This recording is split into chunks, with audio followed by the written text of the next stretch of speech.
Welcome to the Leo. ఎట్టకేలకు జగన్మోహన్ రెడ్డి సరిగ్గా ఎన్నికల నోటిఫికేషన్ ప్రకటించే తేదీ నాటికి సత్యచాడి 175 మంది అసెంబ్లీ స్థానాలకు అలాగే 25 పార్లమెంటు స్థానాలకు అయితే ఈరోజు అభ్యర్థులను అయితే ప్రకటించడం జరిగింది. దీనికంటే ముందే 10 మంది ప్రకటించుకుంటూ జగన్మోహన్ రెడ్డి వచ్చాడు. ఎందుకంటే ఒకేసారి అభ్యర్థులను కన్నా మారిస్తే దాదాపుగా మనకున్న అంచనా ప్రకారం 50 మందికి పైగా సిట్టింగ్లను ఆల్రెడీ జగన్మోహన్ రెడ్డి మార్చాడు. సో ఒకేసారి వాళ్ళంతా గొగ్గోలు పెడితే అది తీవ్ర వ్యతిరేకతగా మారుతుంది కాబట్టి నిదానంగా కొంచెం మార్చుకుంటూ వచ్చాడు. ఫైనల్గా ఈ రోజైతే విడుదల చేశారు.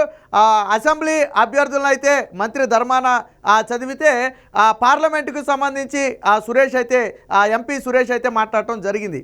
అయితే జగన్మోహన్ రెడ్డి కానివ్వండి, ఆ పార్టీ నేతలు కానివ్వండి, చాలా గర్వంగా చెప్పుకున్నది ఏంటంటే ఈరోజు బీసీలకు పెద్దపీట వేశామని.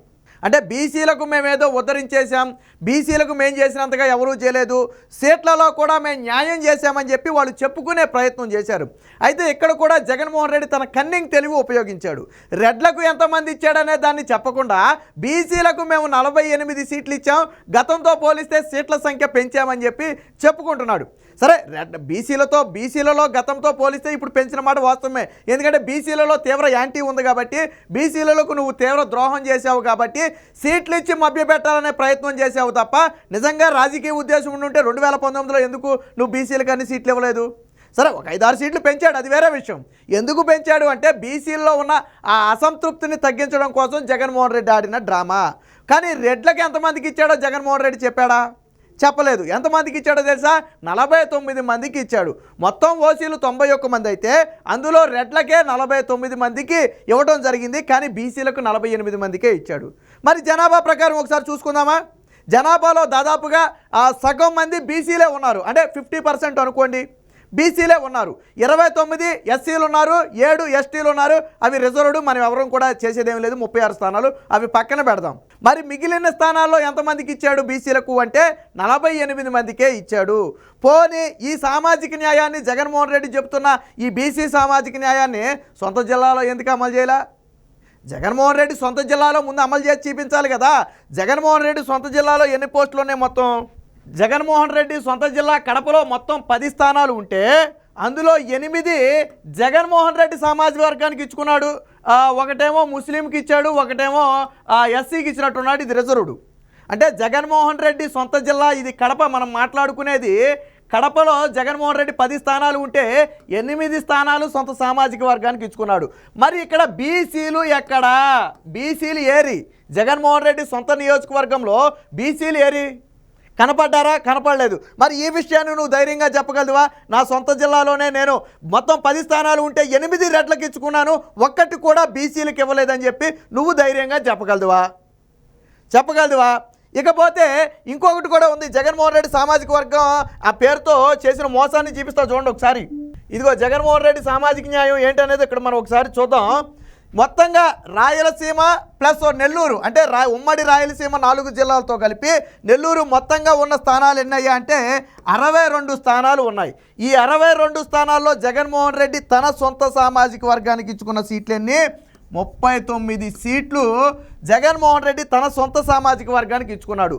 ఇప్పుడు జగన్మోహన్ రెడ్డి చెప్పిన సామాజిక న్యాయానికి వద్దాం. ఇదిగో బీసీలకు ఎంతమందికి ఇచ్చాడు? కేవలం 7 మందికి మాత్రమే బీసీలకు ఇచ్చాడు.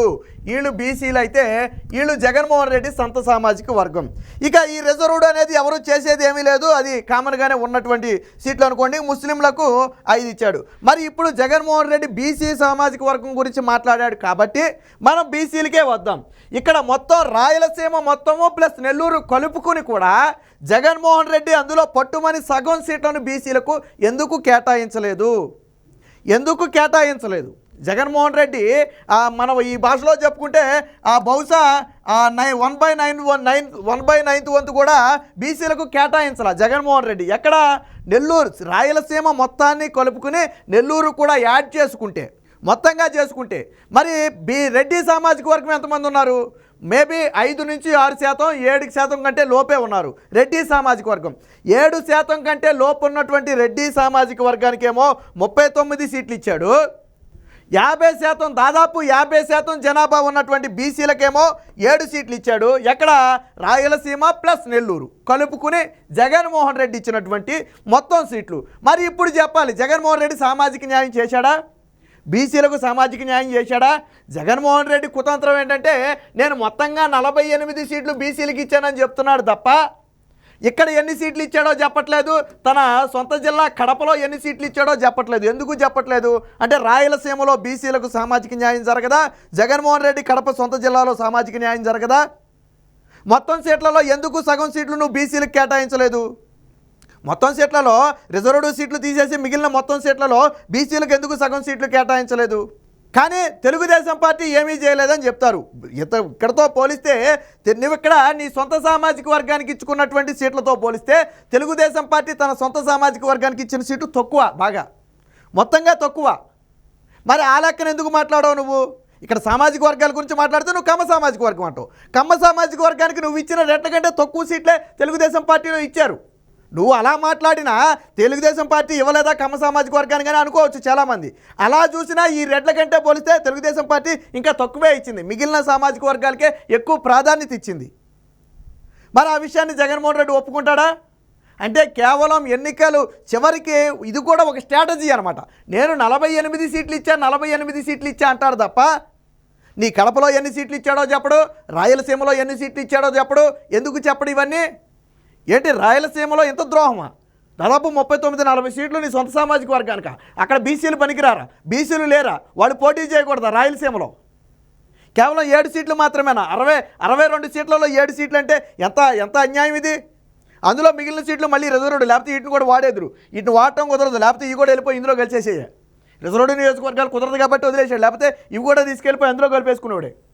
జగన్మోహన్ రెడ్డి సొంత జిల్లాలో ఒక బీసీకి సీట్ ఇవ్వాలా? నువ్వు బీసీ న్యాయం గురించి ఎలా మాట్లాడతావు? కడప జిల్లాలో ఒక బీసీకి జగన్మోహన్ రెడ్డి సీట్ ఇవ్వాలా?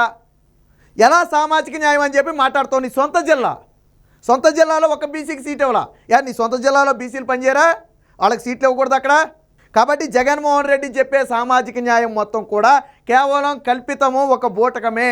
ఎన్నికల నోటిఫికేషన్ వెలువడిన తరువాత కూడా ఈ విధంగా మోసం చేస్తున్నాడు. జనాభాలో 50% ఉన్న బీసీలకేమో రాయలసీమలో కేవలం 7 సీట్లు కేటాయించి 5 నుంచి 6% ఉన్నటువంటి రెడ్డి సామాజిక వర్గానికి 39% సీట్లు కేటాయించాడు. జగన్మోహన్ రెడ్డి సొంత జిల్లా కడపలో 10 సీట్లుంటే 8 సీట్లు తన సొంత సామాజిక వర్గానికి కేటాయించుకున్నాడు. ఆ మిగిలిన 2 సీట్లలో కూడా బీసీలకు లేదు. ఒకటి ముస్లింకి ఇచ్చారు, ఒకటి రిజర్వ్డ్ నియోజకవర్గం, అందులో కూడా ఒకటి కూడా ఇవ్వలేదు. మరి ఇదేనా జగన్మోహన్ రెడ్డి చెప్తున్న సామాజిక న్యాయం? దీనికి సమాధానం చెప్పాలా? ఇక్కడ రాయలసీమ ప్రాంతాన్ని తీసుకుని ఈరోజు అందరూ ప్రశ్నిస్తారు. ఖచ్చితంగా జగన్మోహన్ రెడ్డి సామాజిక న్యాయం అన్నప్పుడు నీ సామాజిక న్యాయం ఎక్కడుందో చెప్పని నిలదీస్తారు. 62 సీట్లలో 7 సీట్లు ఇచ్చావు, అదేనా సామాజిక న్యాయం అని అడుగుతారు. జగన్మోహన్ రెడ్డి ఖచ్చితంగా సమాధానం చెప్పాలా దీనికి? సో ఇది జగన్మోహన్ రెడ్డి చెబుతున్నటువంటి సామాజిక న్యాయం అనేది కేవలం బూటకం మాత్రమే. బీసీలకు జగన్మోహన్ రెడ్డి చేసింది లేదు. గత ఎన్నికలతో పోలిస్తే సీట్లు పెంచాము అని చెప్పుకోవడం తప్ప వాస్తవంగా జగన్మోహన్ రెడ్డి లేదు. అలాగే అందులో కూడా ఎంపీ స్థానాల్లో కూడా అదే గతంతో పోలిస్తే పెంచామని చెప్పుకోవడమే తప్ప తన సొంత జిల్లాల్లో ఎంతమందికి ఇచ్చాడనే చెప్పడం. నీ కడపలో బీసీకి ఇవ్వచ్చు కదా. సో ఇలాంటివన్నీ కూడా జగన్మోహన్ రెడ్డి సమాధానం చెప్పడం. ఏది ఏమైనప్పటికీ జగన్మోహన్ రెడ్డి చెబుతున్నటువంటి సామాజిక న్యాయం కేవలం బూటకమేనని చెప్పి ఈరోజు సీట్ల ప్రకటన సాక్షిగా బయటపడింది.